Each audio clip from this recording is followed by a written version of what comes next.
Sebagai pembekal eksklusif perkhidmatan mil di Malaysia yang tersenarai dalam perkhidmatan penting negara, Pos Malaysia terus menjalankan tanggungjawabnya berkhidmat untuk rakyat Malaysia ketika Perintah Kawalan Pergerakan PKP dikuat kuasa susulan wabak COVID-19. Namun, dari segi operasi dan proses penghantaran barang pula bagaimana semasa tempoh PKP ini? Adakah terdapat jaminan dari segi kebersihan dan prosedur operasi standard SOP yang digunakan kaki tangan Pos Malaysia ketika berurusan dengan pelanggannya?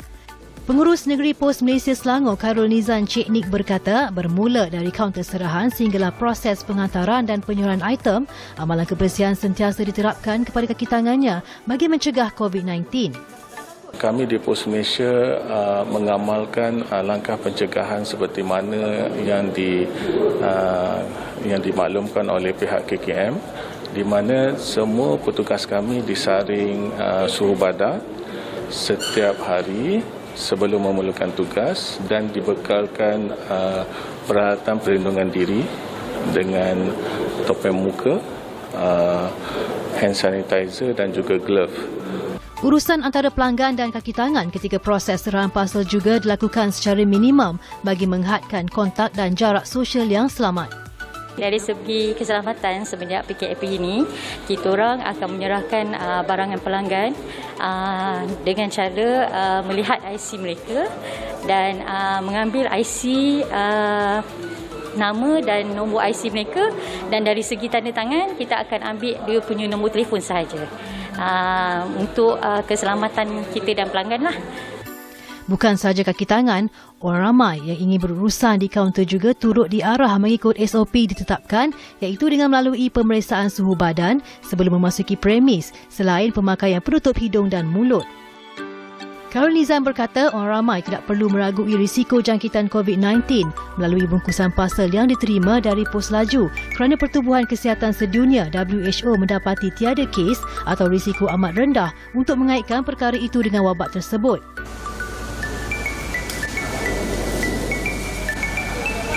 Di bahagian belakang kaunter pula, postman kurier sibuk melakukan proses penyusunan, pengasingan dan penyediaan item sebelum dihantar kepada penerima di kediaman masing-masing menggunakan motosikal dan van serahan. Kita hanya dibenarkan untuk berada di atas jalan raya seawal 6 pagi dan semua proses MSOT pagi di Pos Laju PJ bermula pada 7 pagi. Dan kurier kita akan keluar serahan selewatnya 9.30 pagi. Dan di situ kita akan proses kita punya serahan operasi pick up kita, dan pick up pun kita dah berikan satu masa COT dah 3 petang. Mana 3 petang ni kurier kita sudah bergerak untuk balik ke pejabat.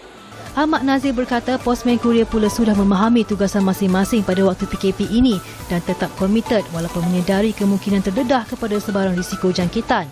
Saya faham betapa penting untuk kami terus menjalankan tugas sebagai sektor perkhidmatan kepada negara. Banyak perniagaan dan pelanggan amat memerlukan perkhidmatan Pos Malaysia Menteri Pos Laju ni, sebab pergerakan mereka agak terbatas sepanjang tempoh Perintah Kawalan Pergerakan ni. So kami lakukan sedaya usaha yang boleh untuk pelanggan. Berkhidmat sebagai postman kurier sejak 8 tahun lalu, Muhammad Nazmi Mat Nasir berkata beliau sentiasa mengikuti SOP ditetapkan bagi mengurangkan risiko jangkitan COVID-19. Proses penyerahan barang kepada pelanggan mula, kami tidak memerlukan tanda tangan cuma berikan nama dan nombor IC saja. So kat situ kita dah boleh cegah konteks dengan pelanggan. Di Pejabat Pos Kelana Jaya pula, urusan bukan sahaja tertumpu kepada penghantaran barang, mil atau surat, namun turut menawarkan perkhidmatan atau urusan lain seperti pembayaran bil dan sebagainya. Pengurus Pusat Serahan Mil Kelana Jaya A Muhammad Syukri Dahu berkata sepanjang PKP dilaksanakan terdapat peningkatan jumlah penghantaran barang melebihi mil berikutan transaksi pembelian barangan dalam talian oleh orang ramai.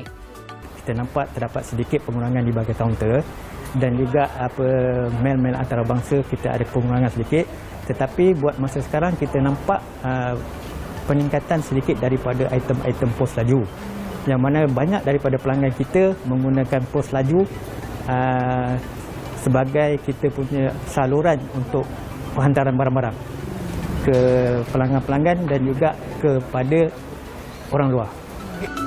Hamizan Daulah yang berkhidmat sebagai posmen serahan sejak 18 tahun lalu juga tidak terkecuali daripada mempraktikkan SOP sepanjang tempoh PKP ini.